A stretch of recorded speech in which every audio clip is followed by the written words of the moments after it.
अस्सलाम वालेकुम स्टूडेंट्स, कैसे हैं आप। उम्मीद है आप सब बहुत अच्छे होंगे, खुश होंगे और अपने लेक्चर का भी इंतज़ार करते होंगे। और मुझे उम्मीद है कि आप अपने लेक्चर्स को बहुत ज़्यादा एंजॉय भी करते होंगे। तो बेटा आज जो है वो हमने आपकी उर्दू की किताब का सफ़ा नंबर 62 यानी 62 से जो लेक्चर है वो आपका सबक है, उसका नाम किसान और बादशाह। तो ये बहुत मज़े की कहानी है और छोटी सी कहानी है, लेकिन इसमें भी एक छोटा सा लेसन है। जैसे पिछली कहानी थी आमना और नीली मछली वाली, याद है ना आपको। आपने उसके क्वेश्चन आंसर्स भी लर्न किए थे, मुश्किल अल्फाज के मायने भी किए थे और आपने ये देखा था कि जब हम किसी की मदद करते हैं तो अल्लाह ताला हमारे लिए हमारे रास्ते भी आसान फरमा देते हैं और उस मुश्किल को हल भी कर देते हैं। लेकिन ये है कि दिल में मदद का जज्बा होना चाहिए। अच्छा, आज की जो कहानी है ना, इसकी रीडिंग हम करते हैं और पेंसिल आप हाथ में पकड़ लीजिए, देखते हैं कि क्या होता है। छोटी सी कहानी है ये और मीनिंग लिखेंगे और साथ देखेंगे एंड पे कि क्या हमें मोरल लेसन मिला या क्या अखलाकी सबक मिला।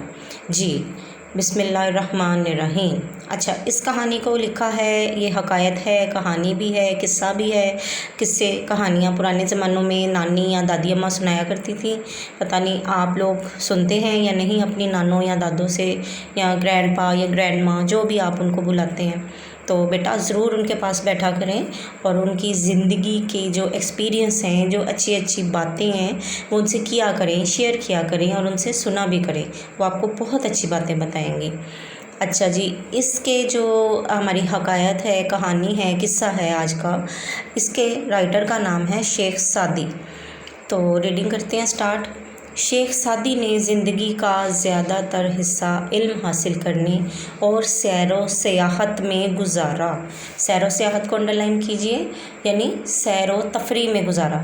जैसे गर्मियों की छुट्टियां होती हैं तो आप मामा बाबा से ज़िद करना शुरू हो जाते हैं कि नहीं, हमें नारायण का गान ले जाएं, हमें मरी ले जाएं, हमें सवात ले जाएं, कालाम ले जाएं, यानी नॉर्दर्न एरियाज़ को जाते हैं। तो इसी तरह जो राइटर हैं, ये बहुत मशहूर राइटर हैं और बहुत ही दाना और अक्लमंद इंसान थे। इनके बहुत सी किस्से कहानी हैं और 6 क्लास में भी एक इनका किस्सा इसी तरह से है, इनके बारे में भी बताया गया है। तो इन्होंने 2 किताबें लिखी, गुलिस्तान और बूस्तान, इनकी मशहूर किताबें हैं। इसमें बहुत से किस्से हैं।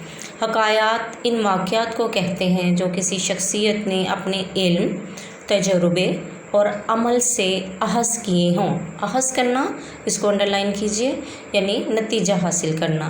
तो इन्हीं हकायात से लोग दानाई की बातें सीखते हैं, दानाई की, अक्लमंदी की, इसको भी अंडरलाइन कर लीजिए। तो शेख सादी जो थे, उन्होंने अपने जहाँ से भी गए, जिस जगह पे भी गए, वहाँ से जो कुछ सीखा उसको उन्होंने किस्से में, कहानी में, हकायत में, अशार में बयान कर दिया। और अब ये जो कहानी है वो बूस्तान से ये किस्सा लिया गया है। शेख सादी बूस्तान में फरमाते हैं कि एक किसान जंगल से गुज़र रहा था। शदीद बारिश की वजह से पूरे जंगल में कीचड़ थी। कीचड़ आप समझते हैं ना, मट्टी वाला पानी, मट्टी ही होना, जिसमें गदली सी मट्टी वाला पानी होता है, जिसमें पाँव रखना बहुत मुश्किल होता है और हम लोग उसमें फिसलने का बहुत ज़्यादा खतरा होता है बारिश के बाद ख़ास तौर पे। तो जंगल से गुज़रते हुए किसान का गधा कीचड़ में फंस गया, यानी उसमें धंस गया। इतनी कीचड़ थी, बहुत ज़्यादा, कच्चा या रेत को कौन सा इलाका था, लेकिन यहाँ से फंसने से मालूम होता है कि इतनी ज़्यादा ज़मीन जो थी वो ख़राब थी और कच्ची थी कि उस कीचड़ में बेचारा गधा जो था उसके पाँव धंस गए, यानी वो बाहर नहीं निकल सकता। उसने गधे को कीचड़ से निकालने की तनहा बहुत कोशिश की। तनहा को अंडरलाइन कीजिए, देखिए जो मुश्किल अल्फाज हैं वो मैंने आपके लिए उनको मैंने हाईलाइट किया है। तनहा, अकेले, मगर सब रायगां गया, रायगां ज़ाया गया। किसान कुछ समझ नहीं पा रहा था कि वो क्या करे। कभी कभी इंसान को कुछ समझ नहीं आता तो वो अपना गुस्सा बिला वजह दूसरों पर निकालता है, बिला वजह, बग़ैर किसी वजह के। और ये घर में एक आम रूटीन का हिस्सा है कि जब आपको कोई चीज़ ना मिले, जब आपका कुछ करने का दिल ना चाहे, तो आप हाँ अपना गुस्सा जो है इधर फजूल इस तरह में निकालोगे कि मुझे नहीं पता, मैंने नहीं करना, मुझे नहीं समझ में आ रही कि या क्या करूँ। तो इस तरह से वो बेचारा था अभी जंगल में अकेला। अब क्या हुआ, इसी तरह सारी रात किसान परेशानी के आलम में, परेशानी को भी अंडरलाइन कीजिए, इसके आपके जो परेशानी का मतलब होता है غم میں اور عالم میں اس پریشانی کے